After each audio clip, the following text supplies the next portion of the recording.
যেই শাহবাগ শাপলার রাতে, আমি শাপলার রাতে উপস্থিত ছিলাম।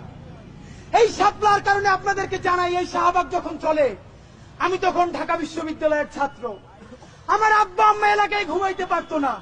এই সোশ্যাল সায়েন্স ফ্যাকাল্টিতে আমার ক্লাস।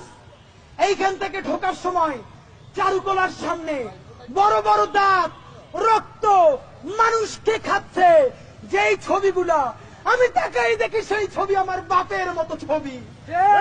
মাথায় টুপি, সাদা দাড়ি, এই মানুষগুলাই নাকি বাংলাদেশের রাক্ষস।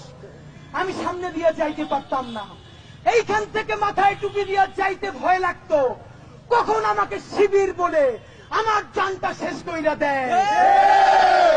আব্বা আমাকে ভার্সিটিতে যাইতে পর্যন্ত নিষেধ কইরা দিছে। আমি সোশ্যাল সায়েন্স ফ্যাকাল্টিতে আসতাম সেই মাঝে মধ্যে দুয়ে চত্বর ঘুইরা। এই সেই শাহবাগ, যেই শাহবাগে আমার ভাই বোন গুলোরে রাতের আধারে